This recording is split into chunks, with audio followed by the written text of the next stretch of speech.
ప్రతి మనిషి జీవితంలో ఒక సమయం వస్తుంది. అప్పుడు చుట్టుపక్కల వాళ్ళు చెబుతారు, ఇతను పిచ్చివాడు, వీడు ఏం సాధించగలడు అని. కాని అదే మాటలు ఆ వ్యక్తి హృదయంలో ఒక అగ్నిలా రగులుతాయి. అప్పుడే మార్పు మొదలవుతుంది.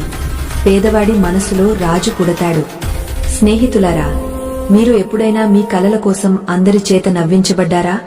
మీ దగ్గర ఉన్నది కేవలం విశ్వాసమే అనిపించిన సందర్భముందా? అయితే ఈరోజు మీరు వినబోయే కథ మీ జీవితాన్ని మార్చేస్తుంది. ఒక గుడ్లగుబ్బ చెప్పిన ఈ 3 అద్భుతమైన విషయాలు, వాటిని మనసారా అర్థం చేసుకుని జీవితంలో పెట్టుకుంటే మీరు ఎవరైనా ఎక్కడైనా ఉన్నా పేదవాడి నుండి రాజుగా మారడం తప్పదు. ఇప్పుడు మనం ఆ గుడ్లగుబ్బ చెప్పిన ఆ 3 సత్యాలను తెలుసుకుందాం. ముందు మన భగవంతుడైన శ్రీకృష్ణుని స్మరించి ప్రార్థిద్దాం. ఈ మాటలు విన్న ప్రతి ఒక్కరి జీవితం వెలుగుతో నిండిపోవాలని. స్నేహితులారా, మొదలు పెడదాం ఈరోజు ఈ అద్భుతమైన కథను. ఇది కేవలం వినడానికి మాత్రమే కాదు, జీవితంలో అమలు చేయడానికి. ఇది అలాంటి ఒక యువకుని కథ. అతన్ని ప్రపంచం కాదు, అతని సొంత సోదరులే పిచ్చివాడు అని తిట్టి కొట్టి ఇంటి నుంచి తరిమేశారు. అతని తప్పు కేవలం అతను ఒక కలను కన్నాడు. అది అతని సోదరులకు పిచ్చితనంగా కనిపించింది. అతడు చెప్పాడు, నేను రాజు అవుతాను. నాకు 4 రాణులు ఉంటారు. నా సైన్యాన్ని ఈ పొలంలోనే నిలబెడతాను అని.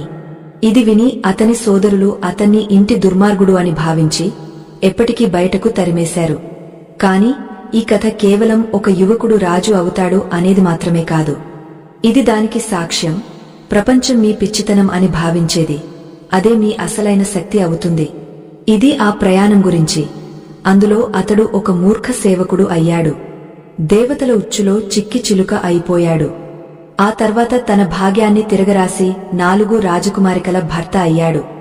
ఈ కథ మీకు నేర్పేది, మీ అవమానాన్ని మీ విజయ మార్గంగా మార్చుకోవడం ఎలా, మీ అతి ఎత్తైన కలలను వాస్తవంగా మలచుకోవడం ఎలా. ఈ రోజు మనం ఈ ప్రశ్నలకు సమాధానాలు తెలుసుకుందాం.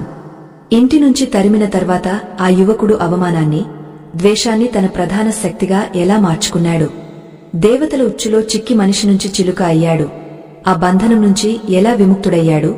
4 రాజకుమారికల భర్త అయ్యాడు. ముఖ్యమైన ప్రశ్న, అతను తన పిచ్చితనంతో కూడిన కోరికను సాధించాడా? రాజుగా తిరిగి వచ్చినప్పుడు అతని సోదరులకు ఏమైంది? చివరికి మనం తెలుసుకుందాం గుడ్లగుబ్బ చెప్పిన ఆ 3 రహస్యాలు. వాటిని అలవరుచుకుంటే మీ జీవితంలోని ప్రతి కష్టాన్ని సులభం చేసుకోవచ్చు. కథ మొదలు పెడదాం. స్నేహితులు